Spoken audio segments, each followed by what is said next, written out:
Hello, gorgeous ladies. Karen McCoy here. Welcome to today's podcast. We're going to chat about fibromyalgia. Fibromyalgia has been around for a very long time, and it is characterized by widespread pain in the body. They used to diagnose it with 12 pain points, I believe, if I recall, many moons ago. And if all 12 were in pain, then they diagnosed you with fibromyalgia. But it really is quite widespread. And so I was diagnosed with it 30 years ago, and I still don't understand it.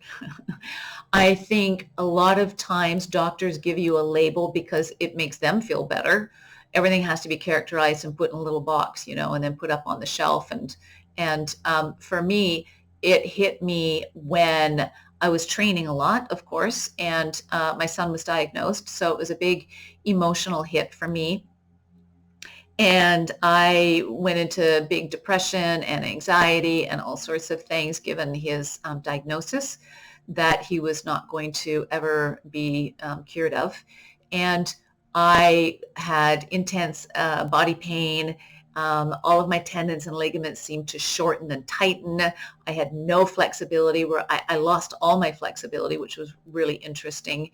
And I slowly watched my body just kind of cave in. If there's anything I can say, it was like everything just contracted on me. That's how I felt. So I went around from doctor to doctor, and they were looking at it from a doctor's point of view. They were checking me for diabetes and cancer and ALS and all sorts of MS and all sorts of different things. And they all came back saying, can't find anything. And I knew they wouldn't, because I remember saying to one doctor, it's not my body, it's my heart. My heart is broken over my son's diagnosis, and it's playing out in the body. And I remember he looked at me and went, and that was when I was living in Ottawa, which I thought would be more progressive, but it was very conventional. And so when we moved to BC, I got in with, I would say, more open-minded practitioners. And I spent a lot of years going round and round, just looking at various things, going into the alternative and the allopathic, trying to find my way through. And what I recognized was there's a lot of women suffering from what we call fibromyalgia. Is it? I guess. I don't know. Is it its own condition? Maybe. Again, I don't know. It doesn't land very well for me looking at it that way, and it doesn't help me to work around it. What I know is that I will, as we say in coaching the body, work around, not through, right? So when I have pain, sometimes training it helps, sometimes not training it helps. There is no one button for me that I've found. I eat exceptionally well.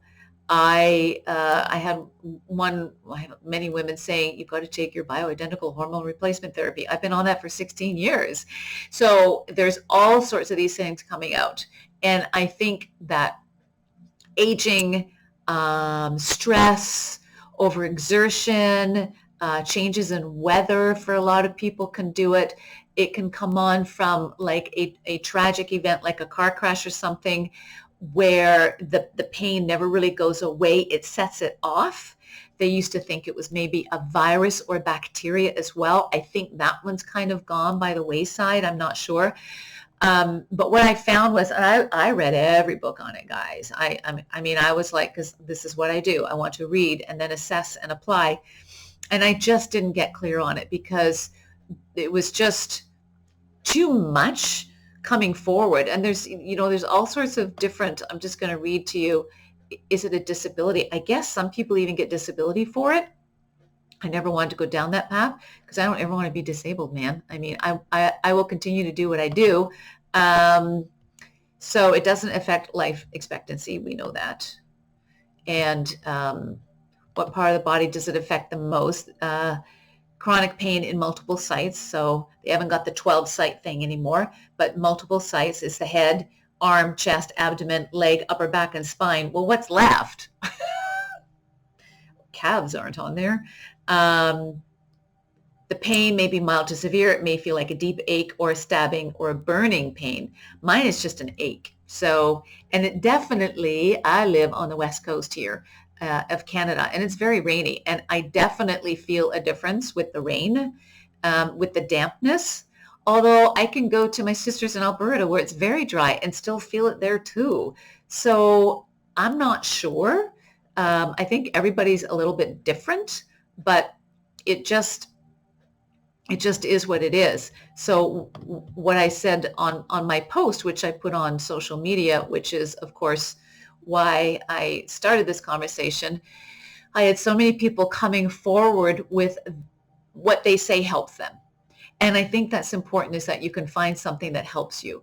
For some women, it's not eating sugar. For some women, it's not eating dairy or gluten. For some women, it is constant movement, like walking and that kind of stuff. For other women, it is antidepressants. It can be pain meds, all of that kind of stuff. And what I find is that for me, it has an emotional trigger more than anything else. So what I would notice, and this was the only solid thing I could see in my many years of just having body pain, as I call it. Most days I'm fine, but sometimes it can trigger, and I've got like 3 days of intense pain, and I can actually feel it peak where it's almost unbearable, and then it breaks. It's really strange. So I just kind of have to ride it out. That doesn't happen often, but it does happen. Whether I train, whether I don't train, whether I walk, whether I don't walk, whether I take hot baths, whether I don't, it doesn't seem to change it, which is very interesting. So I think for me, I have a stress response. I feel a lot. So my nervous system is on alert. And I think for me, I feel more pain than the average person just because I have an overactive nervous system. I notice this with, some women getting their legs waxed, for example. It kills me if there's so much pain to it. And other women, like, they barely feel it. I remember one woman who was waxing my legs, which I don't do anymore. And she actually swatted my legs and said, "Stop being a baby." Like, that's really weird because it really hurts. And there are times when it can really impact my face if I wash my face with water that's too cold. It's like, oh. So I think I have an overactive mechanism, overactive body. I know when I fall and hit my head, I don't just get a bump, I get like Mars on the side of my head. So I have a very overactive response mechanism in my body, and I've always had that. It goes above and beyond. So I think that also includes my nervous system. And they say it can be from trauma, from childhood as well. I mean, I'm a coach that works on beliefs and patterns and conditioning, all of that stuff. That's what I do in my coaching practice with my women in body transformation, because unless we get to the root of why they're stuck, why they're in shame or guilt, or why they keep trying and they can't get there, all those stories, all that stuff. So I understand all of that is super, super important. And I think for me, I have a lot of things that I carry with me. I'm very strong-willed. I'm very motivated. I can probably be a perfectionist. All of those things may not allow my body to fully relax into things. And I probably wear armor because I came from a crazy childhood where I didn't feel safe. And so am I carrying vestiges of that? Quite possibly, although I love my life, I feel safe in my life, but maybe my body still remembers. Would trauma work and trauma relief help? Maybe. I went through that when I had panic attacks and I went into deep counseling, very deep counseling for about 2 years. And that was when my body fully let go and relaxed. And I slept really well, but it still came back. And so we don't know. Everybody has their own recipe. If you have a recipe and it works for you, stay with it. What I notice is that with my son, when he used to go visit his dad for a week and then come home for a week, we had contentious divorce. And my son was losing the ability to walk. He was getting a lot of health issues, of course, with his muscular dystrophy because it's progressive. And when he would go away, my body would lighten up. And 2 days before he was to come back, I would feel everything come back again, like the cloud coming back, because then I had to face the grief again, and I had to face, rolling him at night 8 or 9 times at night, and all of that stuff that comes with it. And it took me a long time, many years, to wrap my head around what was happening and not see his life and his condition as a negative. I had to change that story. And when I started changing that story and started being able to recognize I could live through this with him and do it in a positive way, my body started to lighten up. So there really is a lot of misinformation around fibromyalgia. There's a lot of different remedies and different recipes. I don't have one. I just know when my body is speaking to me, and I'm very in touch with my body. And um, mine, some people handle stress differently. Some people, they get migraines. Some people, they get heart issues. Some people get digestion. I'm in my muscles. So my musculoskeletal system is the one where I think I tend to do this. And when I do that, my body never fully comes to a place of homeostasis for a long, long time if I'm in that defensive mode, and that then just tires the body and it gets sore. That's how I look at it. I worked with Terry Willard, and he came up with a very interesting diagnosis of women with fibromyalgia. If you guys know Terry Willard, he started and runs the Wild Rose College in Alberta. He's a naturopath, and he has the well-known Wild Rose Detox, and he has a lot of supplements. He does a lot of energetic works as well. And what he recognized with his many patients over the years was, and I used to work in a health food store, and he would come in and do a seminar, and we would chat. And he was just a light of information. He said chronic fatigue is often in women because women have this way of, how do I say this, of not letting go of things, of ruminating, right? Ruminating with things, right? So we might not, here's an example, we might not fully tell our husband that we're upset that he doesn't call, he's going to be late for dinner, right? So instead of causing a fuss, we will hold it, but it becomes like a passive or passive aggressive energy. What's wrong? Nothing.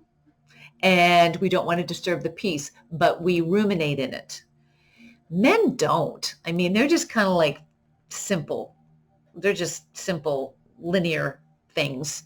And, they'll get it out with their buddy, and then they'll go have a beer at the bar with him. Well, women, if there's some kind of a challenge with another woman, we'll hang on to it for days. We'll go over it in our heads. And what he said was that circular motion of having a conversation or a situation or thinking gets caught in the muscle bellies and goes round and round and round, and there's no exit. And that creates a frenzy in the muscle bellies. And I think that was one of the best definitions of fibromyalgia. And I do strongly feel there are environmental issues that can bring it on and challenge it, but there can also be emotional, mental, conditioning patterns as well, because that's the unconscious, right? Our beliefs and our patterns are unconscious, but they run the show. 95% of our thoughts are unconscious. That's why it's so important to get to the conscious piece. And when I'm doing my work, and my work is to inspire and teach other women into health and wellness, and when I'm hooked into that, I have way less pain, because that is my creative piece. That's who I am coming forward, and that energy is coming out and circulating, and it's a positive flow, and so it's not stuck in my body. That's kind of how I see fibromyalgia. If you guys have any thoughts, any remedies, any story you'd like to share, I'd love to hear it, because there's a lot of women that see it as just a prison, and it can be. But what I say is keep moving, keep eating well, keep hydrating, meditate, journal. Journals, I'm telling you, I've got like, I don't know how many journals around here. When I journal, I get it out. I get it out. When I don't journal, it's like it stops. It's like there's a cork in the bottle. Journaling for me is super important. All of my thoughts, all of my grievances, all that stuff comes out on paper. It is truly my medicine as well. So I would urge you to consider that as well. And counseling.